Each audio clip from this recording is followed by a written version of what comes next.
ओम नमः सिद्धे।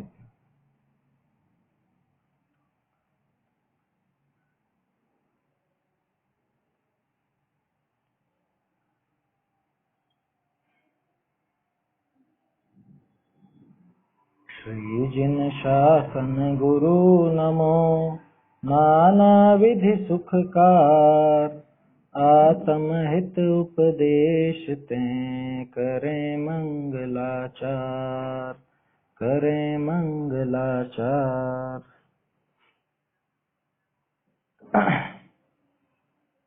आत्मानुशासन ग्रंथ पे अपनी चर्चा चल रही है। इसमें ये 116वां छंद अपन देख चुके हैं और अब इसके आगे की चर्चा अपने को करनी है। 116वां छंद पहले ही हो गया था। उसमें खास बात ये आई थी कि शरीर के प्रति इतनी विरक्ति होने पर भी, अत्यंत विरक्त होने पर भी ये शरीर साथ में कैसे रह लेता है, या ये शरीर का अनुपालन कैसे करते हैं, क्यों कर लेते हैं। तो उसका सीधा सा जवाब है, ये ज्ञान की महिमा है। माने ज्ञान इतना आगे की सोच करके, वो इतना आगे की सोच करके चलते हैं कि इससे मुझे मेरा काम साधने में मदद मिलेगी, तो उसका वो अनुपालन करते हैं। उससे अगर मेरा तप, मेरा धर्म नष्ट होता हो, भ्रष्ट होता हो, तो फिर वो उसका अनुपालन नहीं करते। कहने का अर्थ यह है कि जब इतनी विरक्ति हो गई तो शरीर का साथ क्यों नहीं छोड़ देते मुनिराज। तो इसलिए नहीं छोड़ देते कि उससे अपना काम निकालना है उनको, है ना। ये ज्ञान की महिमा है, ये ज्ञान की अद्भुत महिमा है कि जिससे अत्यंत विरक्ति है, तो अत्यंत विरक्ति होने के बावजूद उसका साथ बना रहने देते हैं, उसके नाश का उपाय नहीं करते। ये ज्ञान की अद्भुत महिमा है इसी। अब उसके आगे एक तरह से यूं समझ लीजिए कि अब उसी का और ज्यादा यहाँ पर पक्ष लेकर के क्या कह रहे हैं, उसी के आगे की बात है। ये पिछले छंद के आगे की, पिछला छंद अपन ने जो देखा था, अमी प्ररूढ़ वैराग्या तपम अनुपाल्यत तपस्यन्ति चिरम तद्धि ज्ञातम ज्ञानस्य वैभवम, कि ये वास्तव में ज्ञान का ही वैभव है कि वो उस शरीर का अनुपालन करते हुए, माने उस शरीर को साथ में रखते हुए, उसको पोषण देते हुए भी, उससे विरक्त रहते हुए भी उसको पोषण देते हैं। और उसको सिर्फ पोषण नहीं देते, बल्कि उसको पोषण देते हुए तप करते हैं। मुख्य बात यह है यहाँ कि उसको पोषण देते हुए तप करते हैं, माने उससे अपना काम निकालते हैं, ऐसा समझना चाहिए। मुनिराज को शरीर से कोई राग है क्या, आसक्ति है क्या, जो शरीर का पालन पोषण करते हैं? कि नहीं है, बिल्कुल भी नहीं है। बल्कि उससे वो अपना काम साधना चाहते हैं, इसलिए उसको थोड़ा बहुत उसका पोषण भी कर देते हैं। पोषण माने उसका थोड़ा पालन पोषण, जो रूखा सूखा जैसा भी है भोजन, है ना, आहार जिसको अपन कहते हैं मुनिराज का। तो मुनिराज उस आहार में भी प्रवृत्त होते हैं, तो वो तप को बढ़ाने के लिए ही। इसी चीज को छेड़ाला में पढ़ते हैं अपन, है ना। ले तप बढ़ावन हेत नहीं तन पोषते तजी रसन को। ये रसों को छोड़ करके, त्याग करके और शरीर का पोषण नहीं करते हैं, सिर्फ तप बढ़ाने के लिए ही आहार आदि की प्रवृत्ति होती है, ऐसा यहाँ समझना चाहिए। अब इसके आगे देखिए 117वें छंद में भी इससे मिलती हुई बात आ रही है, बल्कि इसी का ही और ज्यादा खुलासा है। देखते हैं अपन ये छंद। क्षणार्धमपि देहेन साहचर्यं सहेतकः यदि प्रकोष्ठमादाय न स्याद्बोधो निरोधकः। क्षणार्धमपि देहेन साहचर्यं सहेतकः यदि प्रकोष्ठमादाय न स्याद्बोधो निरोधकः। कौन विवेकी रह सकता आधे क्षण भी इस तन के साथ, अगर रोकने वाला ज्ञान पकड़ लेता नहीं उसका हाथ। कितना सीधा सा छंद है क्या। क्षणार्धम अपि, क्षणार्धम अपि यानी आधे क्षण के लिए भी, एक क्षण नहीं, आधा क्षण भी। क्षणार्धम अपि देहेन साहचर्यम, देह के साथ साहचर्य माने देह से निकटता, देह का साहचर्य, देह ये शरीर अपने साथ में रहे, ऐसा कह सहित कौन सहन करेगा? क्या कह रहे हैं गुणभद्राचार्य कि इस शरीर के साथ आधे क्षण के लिए भी रहना कौन सहन करेगा, कौन बर्दाश्त करेगा? मुनिराज इतने विरक्त हैं, अत्यंत विरक्त हैं, उनको इस शरीर के साथ आधा क्षण रहना भी नहीं पुसाता है, तो फिर छोड़ क्यों नहीं देते? क्या कह रहे हैं? यदि प्रकोष्ठ आदाय, अगर प्रकोष्ठम आदाय माने प्रकोष्ठ देकर के, प्रकोष्ठ किसको बोलते हैं? हिंदी में उसका हो गया पोंचा। ये पोंचा पकड़ाते ना, पोंचा पकड़ाना माने हाथ पकड़ना, ऐसे यूं हाथ थाम लेना, ऐसा हिंदी में कहावत है, पोंचा पकड़ाया तो माथे पर बैठ गया। क्या? तो पोंचा माने प्रकोष्ठ। यदि प्रकोष्ठ मादाय न स्यात् बोधो निरोध कर, कि अगर वो बोध, स्यात् का अर्थ यहाँ पे अगर से है, कि अगर वो बोध माने ज्ञान, वो ज्ञान अगर इसको नहीं रोकता, माने इसको यहाँ पर रहने को विवश नहीं करता, अगर वो ज्ञान इतना चतुर नहीं होता कि जिससे ये अपना काम निकाल सके, इस शरीर के साथ रहता हुआ भी अपना काम निकाल सके, इतनी चतुराई अगर ज्ञान में नहीं होती, ज्ञान इसको रोकता नहीं, तो कौन सहना चाहेगा, कौन सहन करेगा? आधे क्षण मात्र के लिए भी शरीर के साथ रहना कौन सहन करेगा? कहने का अर्थ यह है कि हमको तो इतनी विरक्ति है कि इस शरीर के साथ आधा क्षण भी रहना नहीं चाहते। ये मुनिराज का कथन है, मुनिराज बोल रहे हैं बात। आधे क्षण के लिए भी, एक क्षण नहीं लिखा, क्या लिखा? क्षणार्धम अपि, आधे क्षण को भी। आधा क्षण कितना होता है? अरे एक क्षण ही पकड़ में नहीं आता तो आधा क्षण तो और सोचो। हम आधे क्षण मात्र के लिए भी इस शरीर का साहचर्य, इस शरीर के साथ रहना सहन नहीं कर सकते। क्या सहित, कौन सहित के साथ रहना? इतना गंदा है, इतना अपवित्र है, और मेरे सारे दुखों का मूल कारण ये शरीर ही है, कि जब तक ये शरीर बना रहता है तब तक दुख ही दुख मिलता है, तब तक जीव संसार में ही भटकता रहता है। तो इस शरीर के साथ रहना कौन सहन करे? इस गंदगी के ढेर के साथ रहना कौन पसंद करे? इस दुख के कारण के साथ रहना कौन पसंद करे? लेकिन वो तो हम मजबूरी में रह रहे हैं। क्या? कौन सी मजबूरी? कि हमें पता है कि इससे हम हमारा वो अविनाशी सुख का जो साध्य है उसकी सिद्धि कर सकेंगे, उस अविनाशी सुख को, मोक्ष सुख को हम इसी के माध्यम से पा सकेंगे, इसलिए मजबूरी में इसके साथ रह रहे हैं, नहीं तो क्यों रहे? कौन सहन करेगा? यदि प्रकोष्ठ मादाय न स्यात् बोधो निरोध कर, कि अगर ये बोध, ये जो ज्ञान है, ज्ञान अगर इसका निरोध नहीं करे, माने इसको रोके नहीं, तो कौन इसके साथ रहेगा, कौन रहना सहन करेगा? सरल है छंद बिल्कुल। देखो अर्थ देखते हैं। जो ज्ञान हाथ का पोंचा पकड़ी रोकन हारा न हुई, हाथ का पोंचा पकड़ के, मैंने यूं समझ लो ऐसे कलाई पकड़ के रोक नहीं लिया।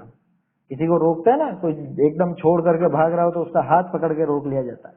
तो पोंचा पकड़कर, जो ज्ञान हाथ का पोंचा पकड़ी रोकन हारा न हुई, अगर वो रोकने वाला न हो, तो कौन मुनि आधा क्षण मात्र भी शरीर सहित साथ रहना को सहे?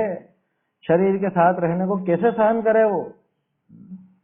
वो बिल्कुल सहन नहीं करेगा। क्यों?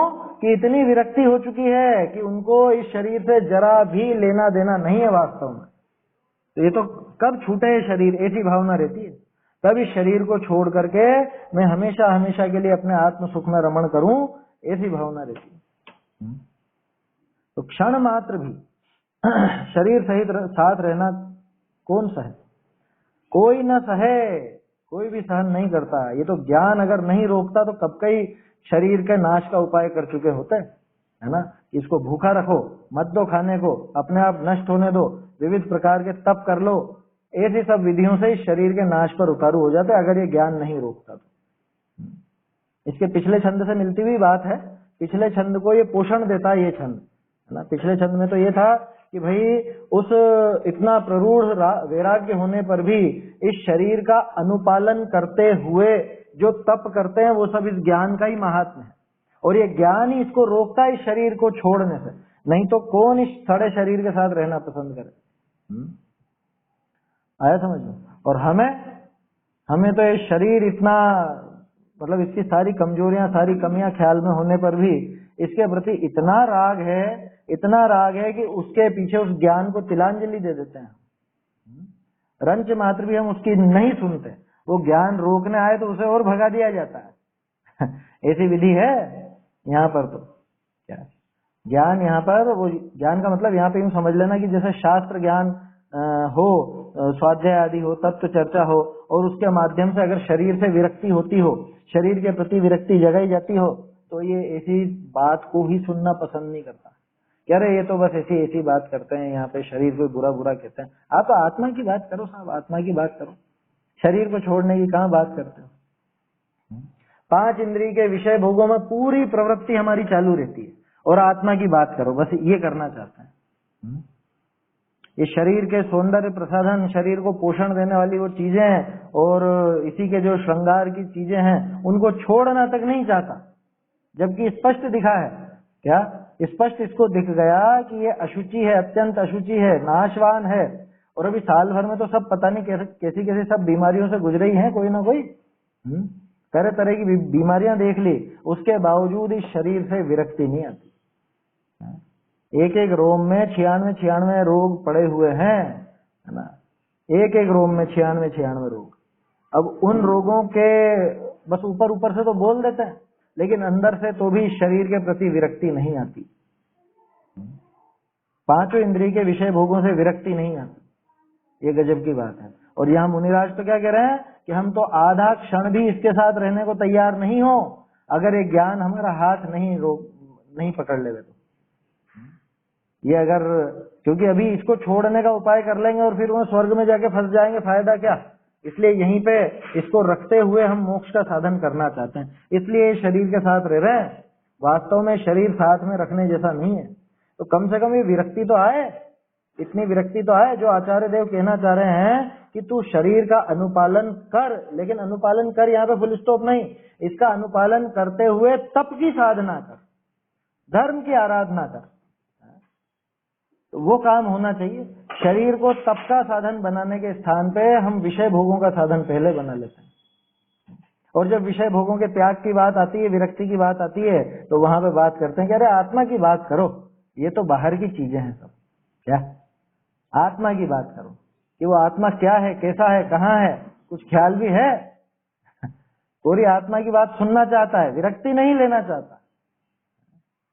आत्मा की बात किसको गले उतरेगी ये बताओ। अशुभ भाव में जो पड़ा हुआ है, जिसको अशुभ की ही मुख्यता है, उसको क्या कभी आत्मा की बात उतर सकती है? क्रम तो यही है ना, अशुभ छूट करके शुभ और शुभ छूट करके शुद्ध।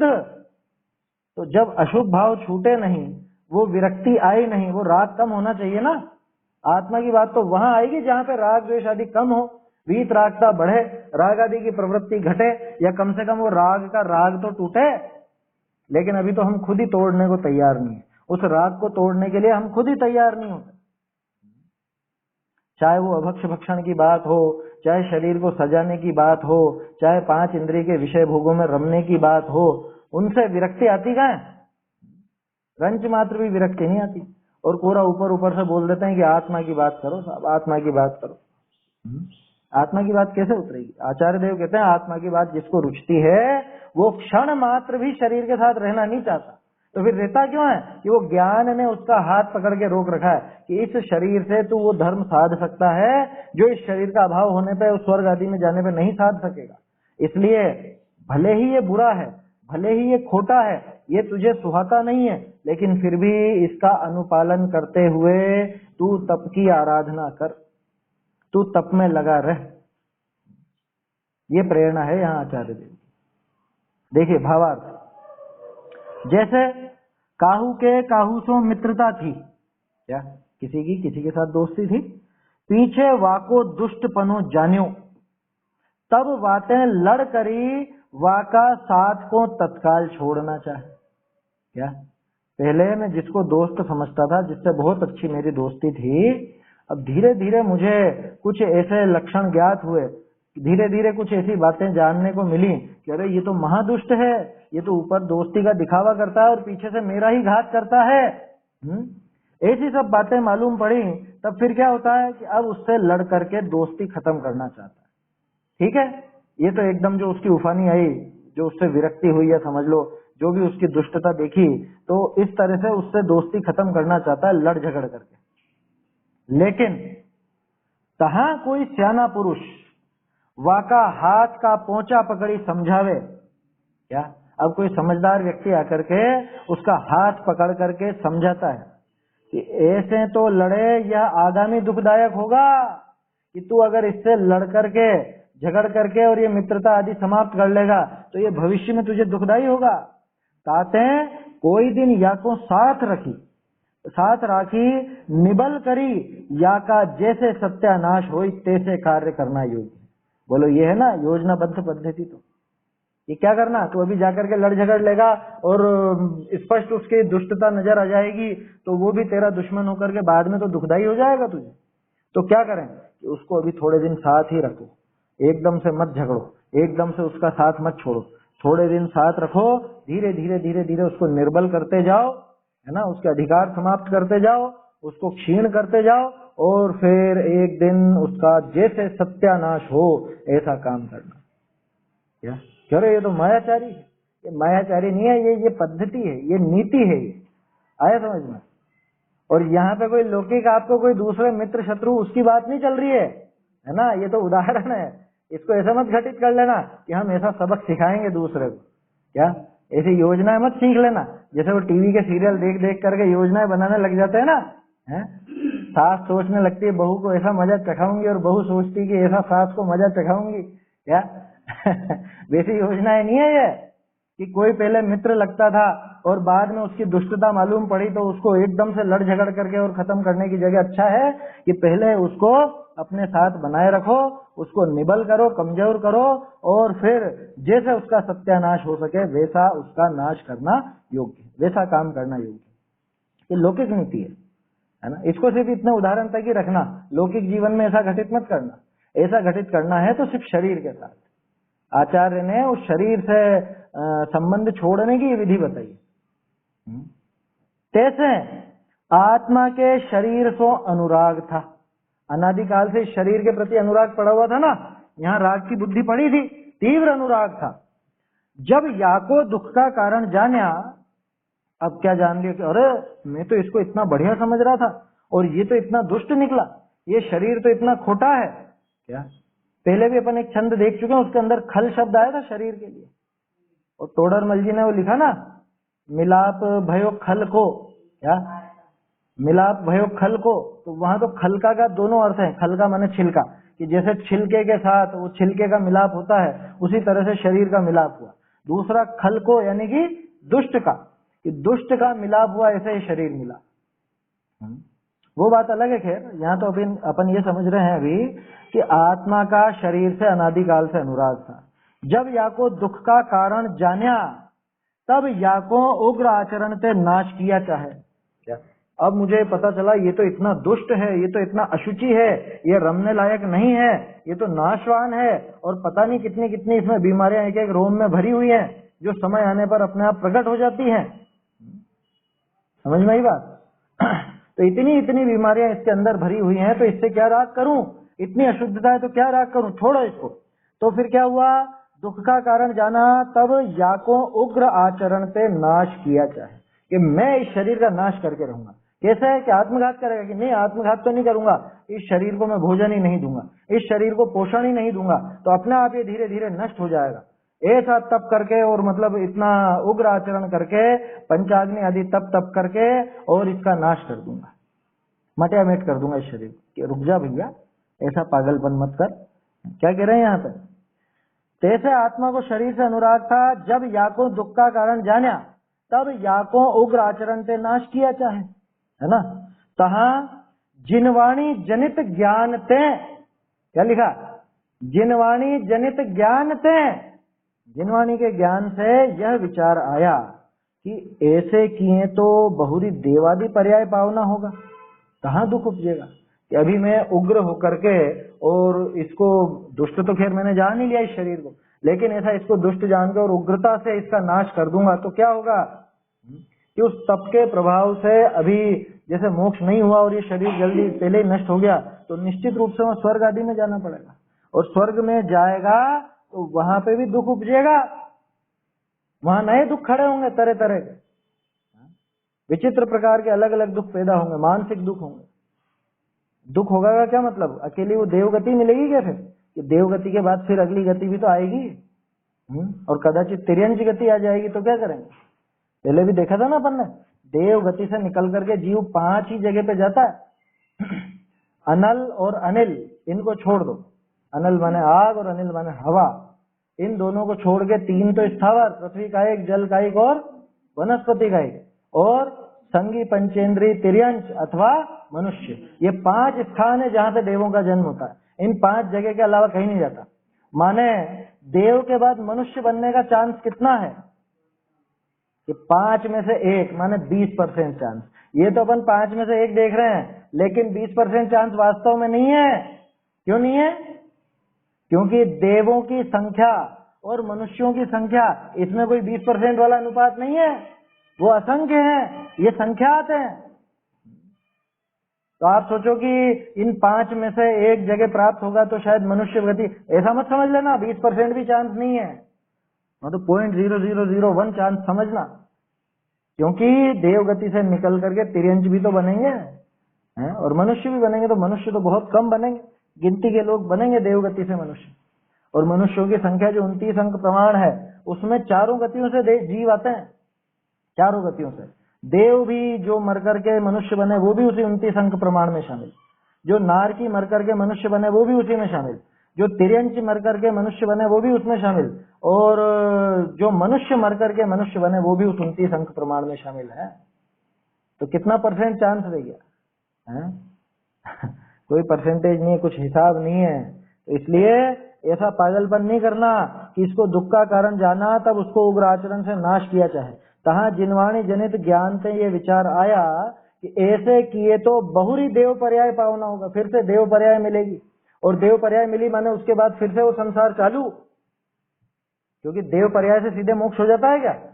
देव पर्याय के बाद फिर मनुष्य बनेगा या तिर्यंच बनेगा, और या फिर कुछ और तिर्यंच में कुछ भी बन जाएगा, कदाचित एकेंद्रीय हो गया तो फिर तो निकलना ही कठिन। तहाँ दुख उपजेगा। ताते क्या करना फिर, चतुराई क्या है कि ताते कितने काल या को साथ रखी, क्या कितने ही काल तक इसको साथ में रख करके, तो साथ में रखे तो क्या इसकी गुलामी करें, इसकी हर बात माने कि नहीं, ऐसा नहीं करना है कि कितने ही काल या को साथ रखी, निर्बल करी, इसको धीरे धीरे धीरे धीरे निर्बल करते जाओ। मुनिराज के जो तप है ना, और मुनिराज की जो समितियां आदि हैं, या और भी विशेष उनके मूल गुण हैं, ये सब इस शरीर को धीरे धीरे क्षीण करने में समर्थ है। अपने आप ऐसी सामर्थ्य आ जाएगी। जैसे एक समय आहार लेना है ना, खड़े खड़े आहार लेना, एक समय ही आहार लेंगे और निरंतर गमन करना, एक स्थान पर एक दिन से ज्यादा टिकते नहीं है मुनिराज, है ना, शास्त्रों में नियम। क्या बड़े शहर का कितना, छोटे शहर का कितना, गांव का कितना है? 1 दिन 2 दिन 3 दिन, अथवा कहीं पे आता है 3 दिन 5 दिन 7 दिन, अधिक से अधिक इस तरह के कथन भी आते हैं। तो भाई ज्यादा टिकते नहीं, निरंतर गमन करने का काम है। वो भी उत्तम मध्यम और जघन्य का बता दिया है ना, माने कि अगर बड़ा शहर हो तो अधिक से अधिक कितना, वो तो किसी किसी जगह है मूल, उनमें मूलाचार में कितना है अंकुर भाई? मूलाचार में तो मेरे ख्याल से 3 दिन का ही है बड़े शहर का। बड़ा नगर हो तो 3 दिन, छोटा नगर हो तो 2 दिन है ना, 3 दिन का ही है ना।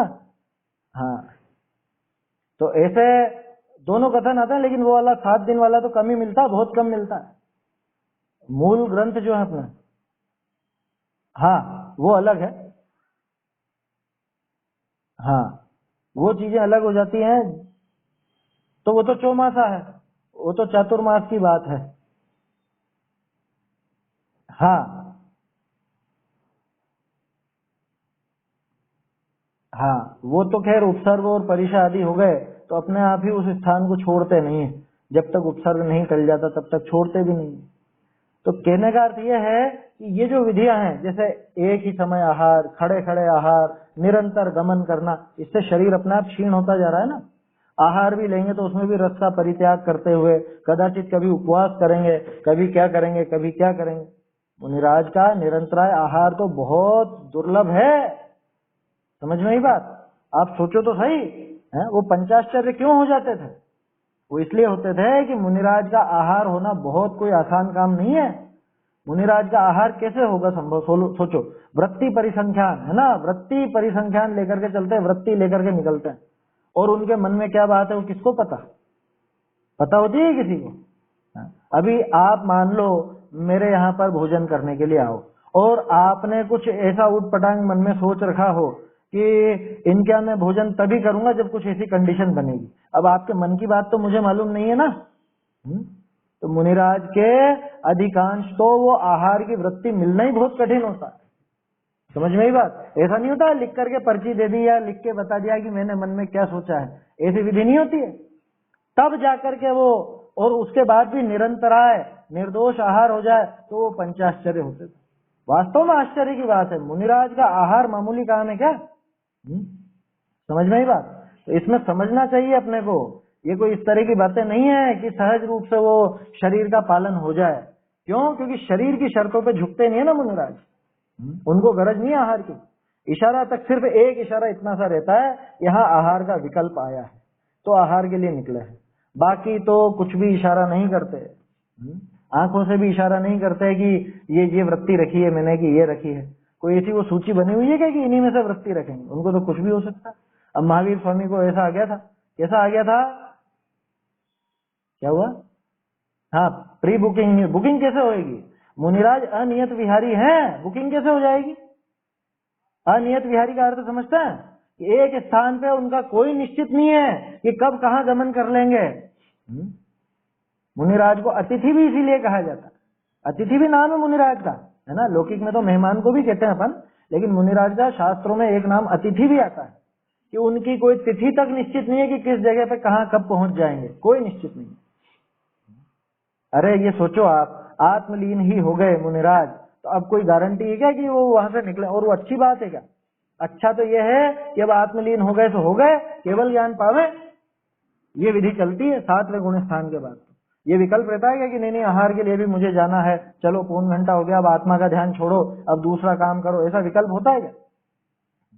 ध्यान छूट जाए और फिर दूसरे 28 मूल गुण आदि का पालन हो, वो सहज बात होती है। लेकिन ऐसा तो नहीं होता ना कि पौन घंटे तक ही नियम है मेरा तो आत्मा का ध्यान करने का, इससे ज्यादा आत्मा का ध्यान नहीं करूंगा, या आत्मलीनता नहीं रहेगी इससे ज्यादा, ऐसा तो नहीं होता ना। तो ये सारी चीजें, ये सब बातें वो धीरे धीरे शरीर को क्षीण करने में सहायक हैं।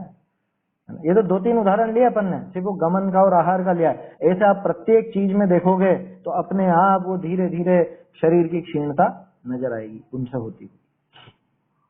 क्या कह रहे हैं कि कितने काल या को साथ राखी निर्बल करी, इसको निर्बल कर दो। ये जो दुष्ट शरीर है इसको निर्बल कर दो। निर्बल कैसे करें? जान करके हम इसको तप तपा करके और खत्म करें, ऐसा है कि नहीं।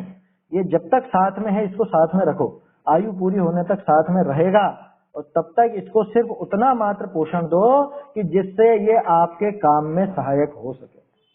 मुनिराज तो इसी पद्धति से चलते हैं, है ना। मुनिराज को तो धर्म का साधन करना है, वो चाहे आहार लेकर के हो चाहे भूखे रह करके हो। अगर भूखे रह करके, है ना, निराहार रह करके अगर धर्म सदता हो तो वो वैसा करते हैं, और अगर भोजन कर आहार लेकर के धर्म सदता हो तो वैसा करते हैं।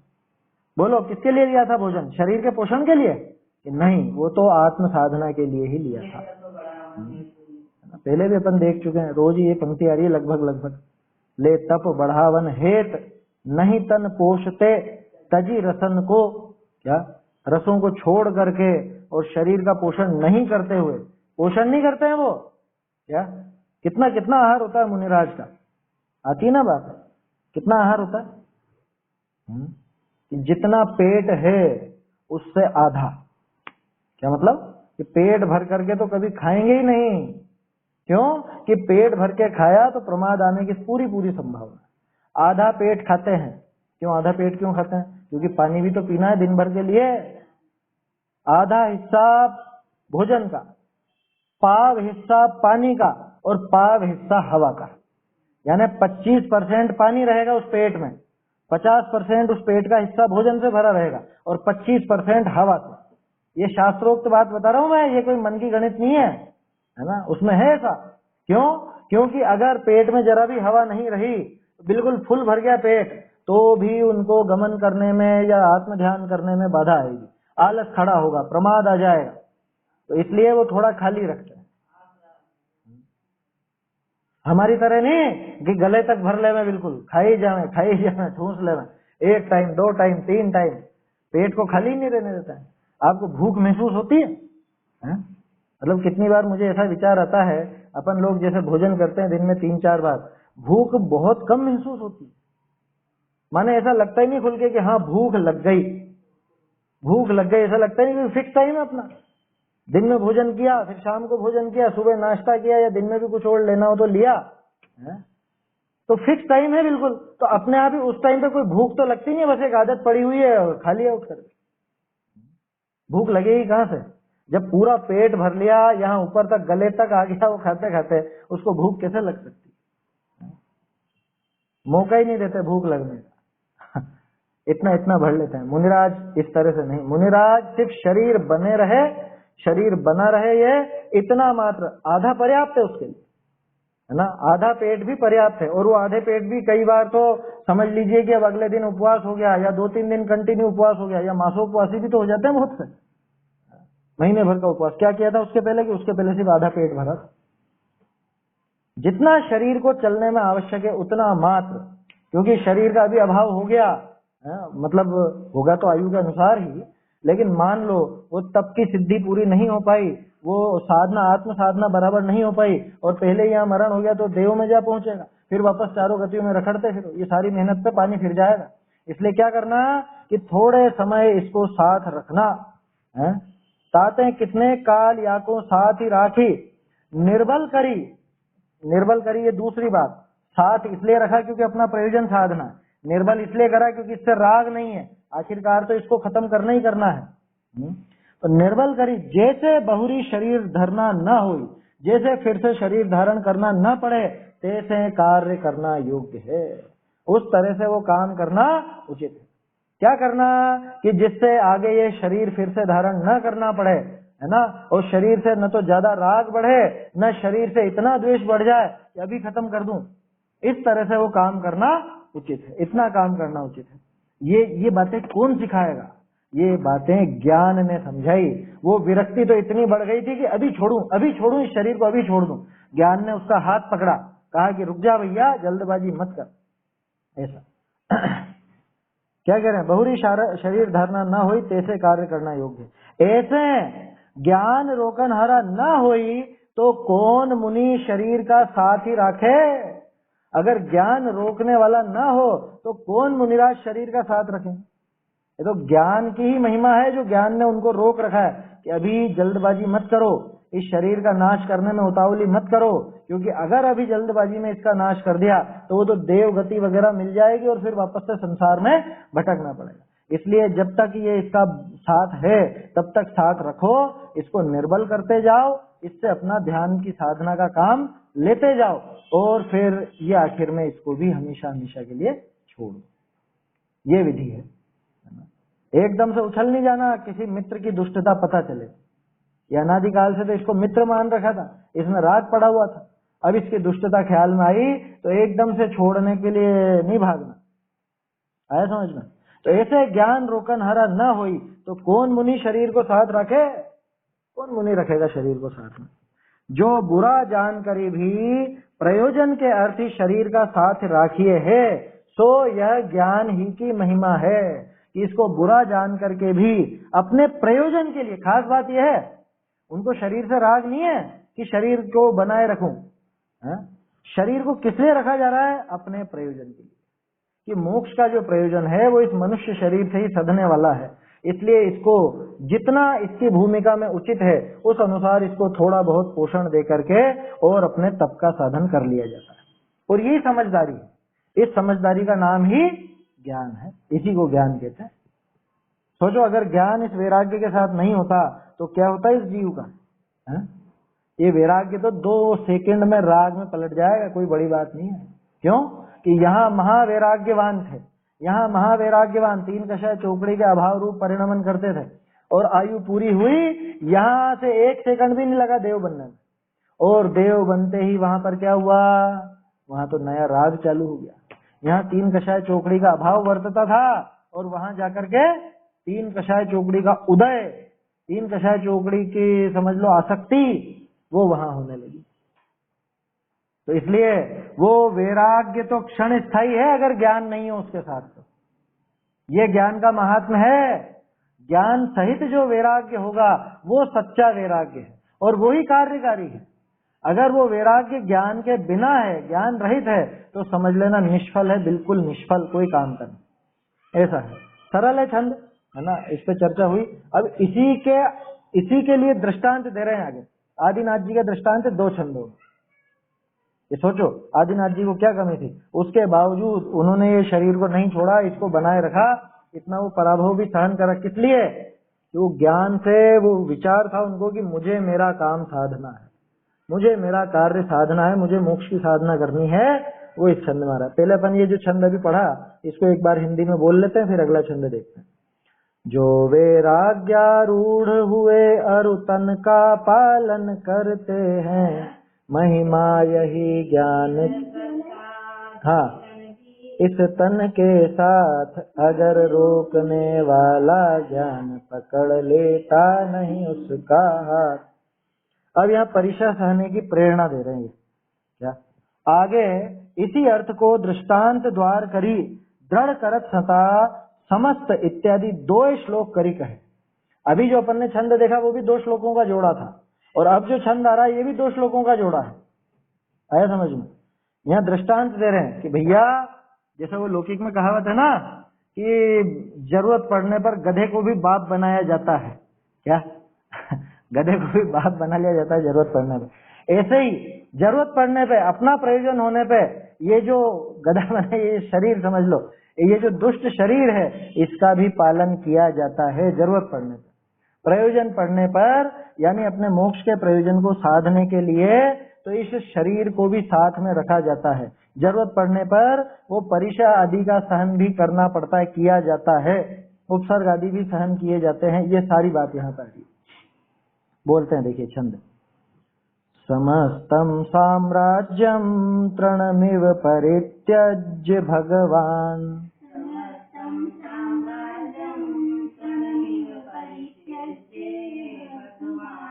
तपश्चन्निर्माण क्षुधित इव दीन परगृहान्,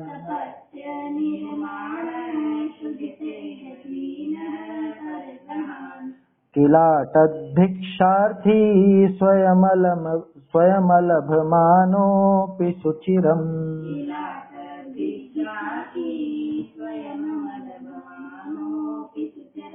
न सोढव्यं किं वा परमिह परे कार्यवशतः,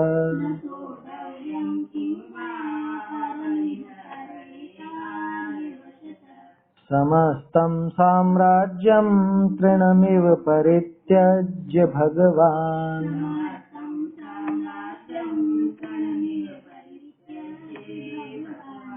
तपश्चन्निर्माण क्षुधित इव दीन परगृहान्,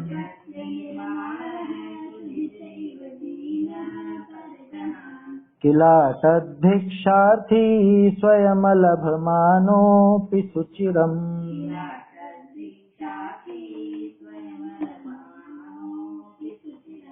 न सोढव्यं किं वा परमिह परे कार्यवशतः,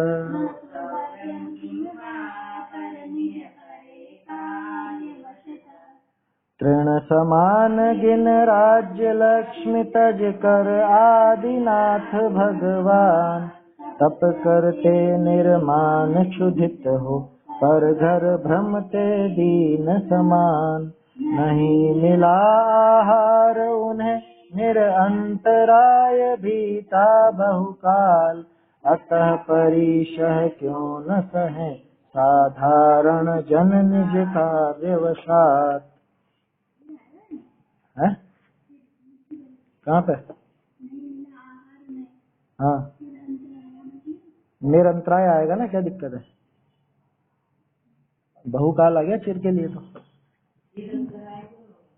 निरंतराय।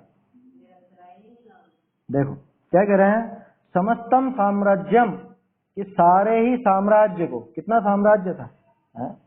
पहले तो कोई राज्य व्यवस्था ऐसी थी नहीं, पहले तो उनके पहले तो वो भोग भूमि चलती थी ना, तो उसके बाद अगर देखा जाए तो वो सबके राजा, सबके नाथ कौन थे? आदिनाथ भगवान, वो राजा थे। ये समस्तम साम्राज्यम, सारे ही साम्राज्य को परित्यज्य, छोड़ करके, कैसे छोड़ करके? तृणमिव, तिनके के समान, जीर्ण तृण व्यर्थ त्यागे, ऐसा आता है ना उसके अंदर वज्रनाभि चक्रवर्ती वाली भावना में। तृणमिव परित्यज्य, ये तिनके के समान, जैसे कुछ हो ही नहीं, उस राज्य की कोई कीमत ना हो, जैसे उस राज्य में उस तिनके के समान कोई सार ही ना हो, ऐसे तिनके के समान छोड़ करके भगवान तपस्यन, तपस्या करते हुए, क्या करते रहे, कैसे करते रहे तपस्या? निर्माण माने मान रहित, निर्माण बोलो कि निर्माण बोलो एक ही बात है। ये निर्माण वो बनाने का नाम नहीं है यहाँ, निर्माण माने मान रहित होकर के, बिल्कुल मान रहित होकर के, क्षुधित इव, क्षुधित किसको बोलते हैं? भूखे, भूखे के समान। मुनिराज भूखे थे, आदिनाथ जी भूखे थे क्या? आदिनाथ जी माने तीर्थंकरों को वो क्षुधा की पीड़ा नहीं होती, आहार का विकल्प तो होता है लेकिन क्षुधा की पीड़ा नहीं होती। समझ में ही बात? अपन तो भूख के 18 दोष का अभाव तो बाद में होगा, अभी तो मुनि दशा की बात है। मुनि दशा में भी है ना, मुनि दशा क्या, पूरे जन्म से लेके आखिर तक भी उनको भोजन का विकल्प जरूर होता है, लेकिन भूख के मारे व्याकुलता नहीं होती। जैसा अपन तो परेशान हो जाते हैं ना, चिड़चिड़े हो जाते हैं, भूख लगती है जब, क्या भूख लग रही है तो ऐसे चिड़चिड़े हो जाएंगे, क्रोधित हो जाएंगे और पता नहीं क्या है, दूसरे भी घबरा जाएंगे कि अरे अभी दूर रहो इनसे, अभी खाना नहीं खाया इन्होंने। समझ में ही बात? ऐसे तो क्षुधित के समान, भूखे के समान, देखो तो सही क्या कह रहे हैं आचार्य देव, किसमें ऐसी ताकत है जो आदिनाथ जी के लिए ऐसा कह सके? वो कह रहे हैं कि उस भूखे के समान दीनहीन होकर के, परग्रहान माने दूसरे घरों को, अन्य लोगों के घरों के सामने, अटत, अट धातु जो है वो भ्रमण करने के अर्थ में, भटकने के अर्थ में है ना, भटकना भी उससे बना है, पर्यटन भी उससे बना है, अट धातु से, परि उपसर्ग लगा के अट, आप जाते हो ना पर्यटन के लिए, घूमने फिरने के लिए, तो ऐसे वो आदिनाथ भगवान किल अटत भिक्षार्थी, बोलो भिक्षा के प्रयोजन से, भिक्षा ही कहलाती है मुनिराज की आहार वृत्ति को, भिक्षा वृत्ति भी कहा जाता है, शास्त्रों में नाम है इसका, कोई अन्यथा अर्थ मत लेना कि अरे मुनिराज को भिखारी कह रहे हैं क्या, भिखारी नहीं कह रहे हैं, भिक्षा शब्द है उस चीज के लिए, है ना, वो जो आहार वृत्ति है उसका नाम भिक्षा वृत्ति भी आता है, इसको अन्यथा या गाली जैसे लेने की आवश्यकता नहीं है। किल अटत भिक्षार्थी, या भिक्षार्थी होकर के वो भोजन के लिए गमन करते रहे दूसरे लोगों के घर पर, कैसे?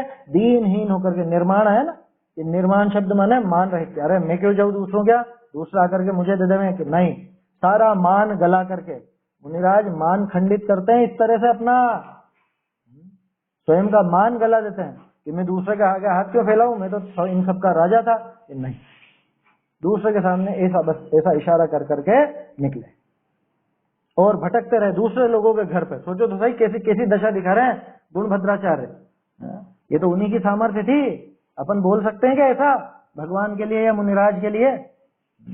झगड़े हो जाए इस तरह की बात कही जाए तो क्या कह रहे हैं कि सारे साम्राज्य को तिनके के समान छोड़ करके तपस्या करते हुए और मान रहित होते हुए, अपना पूरा मान गला करके, भूखे के समान दीनहीन होकर के, पर ग्रहों पर दूसरे लोगों के घरों के सामने से अटक भटकते रहे, भिक्षार्थी होकर के वास्तव में भटकते रहे। किल शब्द है ना, किल माने निश्चय से, वास्तव में भटकते रहे, फिर भी स्वयं अलभ मानो अपी, स्वयं अलभ मानो अपी, कब तक? सुचिरम, सुचिर माने बहुत लंबे समय तक, अलभ मानो अपी, फिर भी नहीं मिल रहा था। पहले दिन निकले होंगे, सोचो आहार नहीं मिला, अगले दिन निकले फिर भी आहार नहीं मिला, 3 दिन हो गए, 4 दिन हो गए, 5 दिन हो गए, 15 दिन हो गए, महीना हो गया, 2 महीने, 3 महीने, 4 महीने, 5 महीने, 6 महीने, 7 महीने और 9 दिन लगातार। सोचो कितना मान गलाया, कितना मान का अभाव किया, कितनी निरभिमानता आई होगी। सोचो तो सही कि वो जो कल तक इन सब लोगों के राजा थे, आज वो इन सब लोगों के घर घर पर भटक रहे हैं। 7 महीने 9 दिन तक, 6 माह का तो उपवास ही किया था, 6 माह तो विकल्प ही नहीं आया था आहार का, और 6 माह बाद जब विकल्प आया तो आहार के लिए उतरे, लेकिन फिर भी आहार नहीं मिला। इस गली में गए, इस गली में नहीं मिला, अगले दिन दूसरी गली में गए, वहां नहीं मिला, पूरे नगर में घूमे।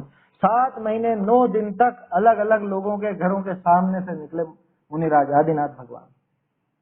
मैं नहीं कह रहा हूं, है ना, ये लिखा है, शास्त्रों में लिखा है, पुराणों में लिखा है, गुणभद्राचार्य लिखा है। और सोचो तो सही कैसे कैसे विशेषण दिए हैं, निर्माण, क्षुधित, दीन, परिग्रहान अटत और भिक्षार्थी। ऐसी दीनता भी उन्होंने स्वीकार करी। बोलो उनमें तो सामर्थ्य थी ना, चाहते तो शरीर को यूं सुखा देते, तब कर लेते। कह रहे भाई वो ज्ञान ने उनको रोक रखा था, ज्ञान ने रोका क्या कि अभी अगर ये बिना अपना साधन किए इस शरीर को छोड़ने की जल्दबाजी करी तो वो स्वर्ग आदि में होकर के वापस से संसार में भटकना पड़ेगा। अपने को तो मोक्ष साधना है ना। आदिनाथ जी के मन में क्या विकल्प था कि मुझे तो मोक्ष की साधना करनी है, तो जैसे भी मोक्ष की साधना हो सके उस तरह से वो कर रहे थे। अब उसमें बीच में आहार का विकल्प आता था तो आहार के लिए उतरे भी थे। 7 माह 9 दिन तक गए, लेकिन स्वयं अलभ मानो भी, खुद प्राप्त नहीं करते हुए भी अटक घूमते रहे, भटकते रहे लोगों के घरों के सामने से। कैसे शब्दों का प्रयोग किया आचार्य देव ने, गुणभद्राचार्य ने। क्या कहना चाह रहे हैं, क्या दिखाना चाह रहे हैं? आदिनाथ जी की हीनता कि नहीं, ये सोचो जब 3 लोक के नाथ, पहले तीर्थंकर हैं, चक्रवर्ती के पिता और इतने महान धर्म तीर्थ के प्रवर्तक, इतने महान व्यक्ति भी जब ऐसे परिचयों को सहन करते हैं, किस लिए? अपने प्रयोजन की सिद्धि के लिए। उन्हें वो मोक्ष का प्रयोजन साधना है तो ऐसी भी उन्होंने निर्माणता दिखाई। वो भिक्षुक की तरह भटकते भी रहे, सिर्फ और सिर्फ अपने प्रयोजन की सिद्धि के लिए। तो फिर किम न सोढ़व्यम, तो फिर क्या नहीं सहना चाहिए? है? परम इह परे कार्य वशतः, परे माने उच्च लोगों के द्वारा, ऊंचे व्यक्तियों के द्वारा क्या परम कार्य वशतः न सोढ़व्यम, क्या ये जरा सा थोड़ा बहुत परीक्षा आदि क्या सहन नहीं करना चाहिए? अरे सोचो तो सही, आदिनाथ जी जब 7 माह 9 दिन तक बिना आहार के निराहार भटकते रहे भिक्षार्थी के समान, तो अपने को अगर थोड़ा बहुत अगर तप करके ये शरीर के थोड़ी सी विपरीतता अगर इसमें होती है तो क्या ये सहन नहीं करना चाहिए? हमारा प्रयोजन तो मोक्ष का है ना, तो मोक्ष के प्रयोजन में अगर ये 5 इंद्रिय के विषय भोग थोड़े से छोड़ने पड़े, थोड़ा सा अगर इन पर लगाम लगानी पड़े, थोड़ी सी प्रवृत्ति खुद की सुधारनी पड़े, थोड़ा सा शरीर को कष्ट देना पड़े, तो क्या नहीं देना चाहिए? देना ही चाहिए। ये है आचार्य देव का कथन। ये चौथी पंक्ति में पूरा रहस्य है इसका। नहीं तो सोचेंगे शायद आदिनाथ जी की हीनता दिखा रहे हैं, कि नहीं दिखा रहे हैं। वो ये बता रहे हैं कि जब इतने ऊंचे लोग भी, आदिनाथ जी जैसे भी जब इतना सहन कर सकते हैं, क्या इतना पराभव सहन कर सकते हैं, 7 माह 9 दिन तक भटक सकते हैं, तो अपन थोड़ा सा ये गर्मी सर्दी आदि की बाधा नहीं सहन कर सकते? थोड़ा सा अपन वो अपने पेट पर, अपनी रसना पर कंट्रोल नहीं कर सकते? थोड़ा सा ये शरीर के 5 इंद्रिय के विषय भोगों के से थोड़ी सी विरक्ति नहीं ले सकते? लेना ही चाहिए, ऐसा है। आया समझ में? अर्थ और भावार्थ छोटा सा है, पढ़ देता हूं।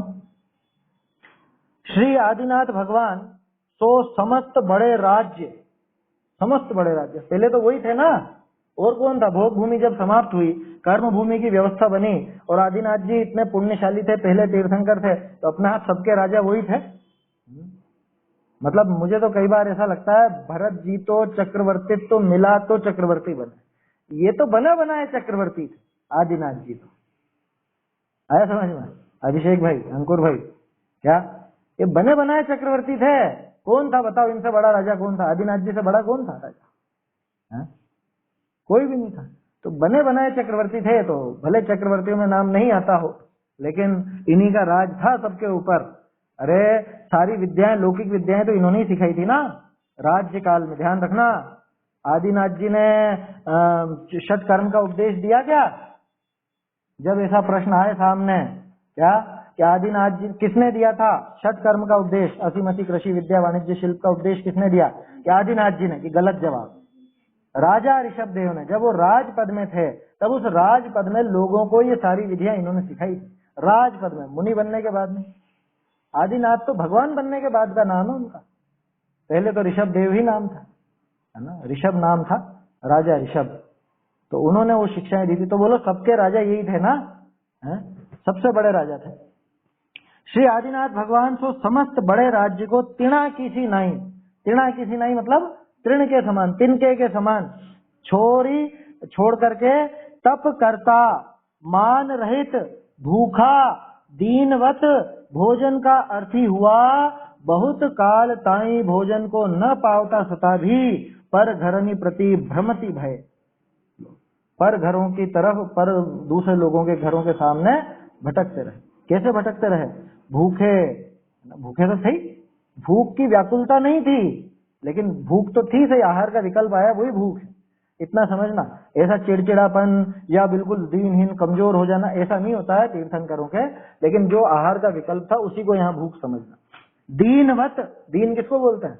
गरीब को, भिखारी को, उसको बोलते हैं दीन। दीनवत, भोजन का अर्थ ही हुआ बहुत काल ताई, बहुत लंबे समय तक भोजन को न पावता सता भी, भोजन नहीं पा रहे थे फिर भी लोगों के, दूसरों के घरों के सामने भटकते रहे। तो यहाँ केवल अपने कार्य के वश थे और नहीं करी कहा परिचय न सहना। दूसरों के द्वारा जो परिचय या उपसर्ग आदि किया जाता है ना, चाहे वो प्राकृतिक हो, चाहे किसी व्यक्ति विशेष के द्वारा किया गया हो, है, या सहज रूप से जो असता वेदनी के उदय में प्राप्त हुआ हो, क्या वो नहीं सहन करना चाहिए? अपितु कार्य के अर्थ ही सहना ही योग्य है। अपना अगर मोक्ष का प्रयोजन साधना है तो थोड़ा बहुत ये सहना योग्य है। देखो भावार्थ पढ़ देता हूं। जो कार्य अर्थी होई, माने जो अपना काम करना चाहता हो, तो थोड़ा बहुत कष्ट सहना होई तो कष्ट भी सहे, थोड़ा बहुत कष्ट सहन करना पड़े तो कष्ट भी सहता। अरे जो व्यापारी है, दुकानदार है, वो इतनी भयंकर गर्मी में लाइटें नहीं आ रही हो तो भी दुकान पे खड़ा रहता है कि नहीं? सुबह से शाम तक खड़ा रहना पड़ता, हिसाब 18 घंटे तक मेहनत करनी पड़ती है। बोलो उसमें क्या सहन नहीं करता वो? उसको उस गर्मी को सहन करता है कि नहीं? वहां पे खड़ा खड़ा कि भाई पैसे कमाने का प्रयोजन है तो इतना तो सहन करना ही पड़ेगा, है ना। व्यापार के लिए माल लेने जाना है, वहां जाना है, तो आने जाने में भी तकलीफ होती है, लेकिन इतनी तकलीफ तो सहन करनी ही पड़ेगी। समझ में ही बात? तो जब लौकिक कार्य में देखते हैं अपन, अपने प्रयोजन के लिए थोड़ा बहुत अगर कुछ सहन करना पड़े तो सहन करते ही करते हैं। जो कार्य अर्थी होई तो थोड़ा बहुत कष्ट सहना होई तो कष्ट भी सहे। अगर कष्ट सहन करना पड़े तो कष्ट भी सहता, परंतु अपना कार्य की सिद्धि करे। समझदार व्यक्ति तो उसका फोकस अपने कार्य पर रहता है कि मुझे मेरे कार्य की सिद्धि करनी है, कैसे भी हो, थोड़ा बहुत कष्ट होगा सह लूंगा, कोई दिक्कत नहीं। अरे ज्यादा होगा तो भी सह लूंगा, लेकिन मुझे तो वो कष्ट, मुझे मेरा कार्य पूरा करना है। सरकारी दफ्तर में आप जाओ, वहां पे आधा पौन घंटा, 1 घंटा, 2 घंटा इंतजार करना पड़े, करते हो कि नहीं करते हो? कि नहीं, काम तो करवा के ही जाना है आज ये बाबू से, अधिकारी से, इनसे ये काम करवा करके ही जाना है, चाहे 2 घंटे क्या 5 घंटा बैठना पड़े तो भी। वहां तो काम की बात है, बिना काम ही तो आप देखो ना थिएटरों के बाहर, सिनेमा घरों के बाहर, खैर अभी तो साल भर से सब बंद है, उनके बाहर कितनी लंबी भीड़ लगी रहती थी टिकट लेने के लिए। वहां पे वो चौकीदार आकर के डंडे जमाता है तो भी खड़ा रहता है कि थोड़ा कष्ट सहना पड़े तो भी, लेकिन टिकट लेकर के ही जाऊंगा। बोलो जब विषय भोग के लिए ही कष्ट सहन करने को तैयार हो जाता है, तो जहां अपना मोक्ष का प्रयोजन हो वहां पे क्या थोड़ा बहुत कष्ट सहन करना उचित नहीं है क्या? वहां तो सहन करना चाहिए, स्वेच्छा से सहन करे। और कौन सहता है? जिसको आत्मा का स्वरूप ख्याल में हो उसको तो परवाह ही नहीं होती कि ये कहाँ घुसते हैं ये कष्ट, ये मुझ में प्रवेश नहीं पाते, ये मेरे आत्म स्वरूप में रंच मात्र भी प्रवेश नहीं पाते। इस बल पर ही तो वो सारे के सारे उपसर्ग परिचय सह लेते हैं मुनिराज, परंतु अपना कार्य की सिद्धि करे। ताका उदाहरण देखो, वृषभनाथ सर्व राज्य को छोड़ी भोजन का अंतराय हुआ किया, तो भी भोजन के अर्थ ही जैसे दीन पर घर जाए तैसे पर घर फिरता हुआ। आदिनाथ जी जब मुनि दशा में पर घर फिरते रहे, देखो आहार का प्रयोजन था ना, तो आहार नहीं मिल रहा था, 7 माह 9 दिन तक लगातार नहीं मिला, तो भी लगातार आहार के लिए जाते रहे। मतलब आचार्य देव क्या कहना चाह रहे, अपनी तो कहने की हिम्मत नहीं है कि आहार का प्रयोजन था तो 7 माह 9 दिन तक वो लोगों के सामने निकले। कब तक निकलते रहे? कि जब तक आहार की प्राप्ति नहीं हो गई तब तक निकलते रहे। ये आचार्य देव कह रहे हैं। ये उदाहरण दिया है, इसको उदाहरण के रूप में ही लेना, अन्यथा मत ले लेना कि गुणभद्राचार्य को शायद द्वेष होगा आदिनाथ जी से जो ऐसी बात कर रहे हैं उनके बारे में। नहीं, तीर्थंकरों को ऐसी निर्बलता नहीं आती, यही तो विशेष बात है। 7 महीने 9 दिन तक आहार नहीं मिला तो नहीं मिला, लेकिन निर्बलता नहीं आती। हाँ, 13 महीने हो गए, 13 महीने 9 दिन हो गए, 6 महीने का उपवास और 7 महीने 9 दिन का अंतराय है, लेकिन निर्बलता नहीं आती, ऐसी विशेषता है। ये उनके तीर्थंकर प्रकृति के साथ साथ बंधने वाला खाता वेदनी है, जो उनका शरीर का कुछ भी नाश नहीं होने देता, मतलब कुछ बिगाड़ नहीं होने देता उनके शरीर का। देखो समाप्त करते हैं। जो ऐसे महान पुरुषों ने भी ऐसे किया तो औरनी को कहा लज्जा है, दूसरों को क्या शर्म है उसमें, दूसरों को क्या परेशानी है। और औरनी को कैसे सुगम सिद्धि होती दूसरों को इससे सुगम सिद्धि कैसे होगी, आसानी से सिद्धि कैसे होगी। ताते कार्य का अर्थ ही हुआ थोड़ा बहुत कष्ट सहकरी मोक्ष का साधन करना योग्य है। कि भैया मोक्ष का साधन करते हुए थोड़ा बहुत अगर कष्ट भी होता हो, थोड़ा सा कष्ट भी होता हो तो सहन कर लेना चाहिए, है ना। और कौन सहे, मुझ में तो प्रवेश ही नहीं है, क्या सहन करना उसमें, समझ में ही बात। इसलिए ये 5 इंद्रिय के विषय भोगों से थोड़ी विरक्ति होने पर या इनका त्याग आदि करने पर अरे बहुत तकलीफ होती है साहब, बिना पंखे के नहीं बैठा जाता स्वाध्याय में, या बिना पंखे, अरे थोड़ा सा सहन करके देखो उसमें क्या फर्क पड़ता है। स्वयं की शक्ति बढ़ाइए, है ना, उसमें थोड़ा बहुत सहन करना उचित है, कोई दिक्कत नहीं है। ये तो छोटे मोटे उदाहरण लिए अपन ने पंखे वंखे के, तो और भी लगाइएगा अपनी प्रवृत्ति पर, उससे सीख लेनी चाहिए कि भाई अपना प्रयोजन मोक्ष का है ना, तो मोक्ष अगर ये इतना, अरे वो भयंकर तप करके भी बाघिन जिनको खा रही हो, जिनके सिगड़ी जला दी गई हो माथे पर, अगर ऐसा होकर के भी मोक्ष की प्राप्ति होती हो तो भी बहुत सस्ता सौदा है, बहुत सस्ता सौदा है। क्या एक ही भाव तो नष्ट हुआ ना, एक ही शरीर तो नष्ट हुआ, अनंत अनंत शरीर पहले मिले हैं, तो वो कोई नुकसान का सौदा नहीं है, फायदे का ही सौदा है, ऐसा समझना चाहिए। चलो, ऐसा मोक्ष का साधन करना योग्य है। छंद बोल लेते हैं, समाप्त करते हैं। तृण समान गिन राज्य लक्ष्मी तज कर आदिनाथ भगवान, तप करते निर्माण क्षुधित हो पर घर भ्रमते दीन समान।